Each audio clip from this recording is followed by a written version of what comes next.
बीड जिल्ह्यातील केज तालुक्यातील मस्साजोगमधील सरपंच संतोष देशमुख यांच्या निर्गुण हत्या प्रकरणाने राज्यातील राजकीय वातावरण ढवळून निघाले आहे। हत्येचा मास्टरमाइंड म्हणून वाल्मिक कराड यांचं नाव समोर येत आहे। वाल्मिक कराड यावर खंडणी आणि इतर गंभीर गुन्ह्यांचे आरोप आहेत। काही दिवसांपूर्वी संतोष देशमुख यांच्या हत्येमागे कराडच्या संलग्नतेबद्दल बोलले जात होते आणि त्यावर तपास सुरू असताना त्याच्या संदर्भात अनेक राजकीय वादही निर्माण झाले। वाल्मिक कराड हा मंत्री धनंजय मुंडे यांचा जवळचा आहे असा आरोप संतोष देशमुख यांच्या कुटुंबियांनी आणि गावकऱ्यांनी केला आहे। या आरोपामुळे प्रकरणाची अधिक गडद व राजकीय बाजू समोर येत आहे। हत्येच्या तपासात कराडचं नाव घेतल्यावर त्याला पकडण्यासाठी सीआयडीने विशेष पथकं तयार केली होती आणि त्याचा शोध महाराष्ट्र व कर्नाटक येथे घेतला जात होता। काही ठिकाणी तो उज्जैनमध्ये लपला असल्याची माहिती समोर आली होती, ज्यामुळे पोलीस आणि सीआयडीने अधिक अलर्ट होऊन चौकशी केली।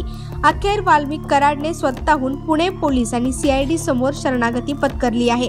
या शरणागतीपूर्वी त्याने एक व्हिडिओ शेअर केला आहे, ज्यात त्याने संतोष देशमुख यांच्या हत्येशी आपला संबंध नाकारला आहे। व्हिडिओमध्ये तो म्हणतो, राजकीय कारणांसाठी माझं नाव घेतलं जात आहे।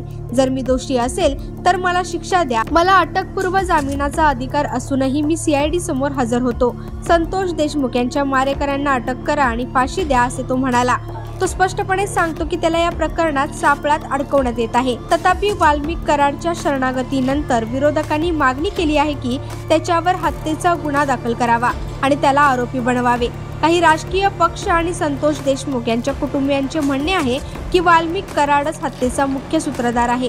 त्यामुळे सीआयडी हत्येच्या कनेक्शनच्या तपासामध्ये अधिक गहन चौकशी करणे आवश्यक आहे। तपासादरम्यान सीआयडी वाल्मिक कराडला आरोपी म्हणून विचारात घेईल का?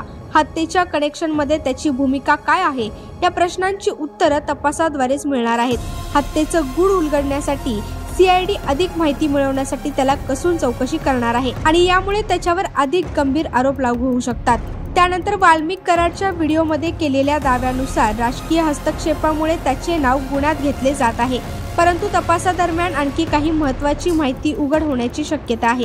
त्यामुळे या प्रकरणातील पुढील घटनाक्रम काय असतील आणि तपास काय दिशा घेईल हे सर्व राजकारण आणि कायदा यांच्याशी निगडीत आहे।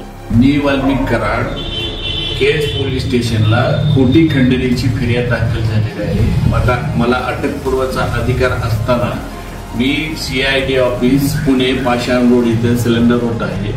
संतोष भैया देशमुखांचे जे कोणी मारेकरी असतील त्यांना अटक करावी, त्यांना फाशीची शिक्षा द्यावी।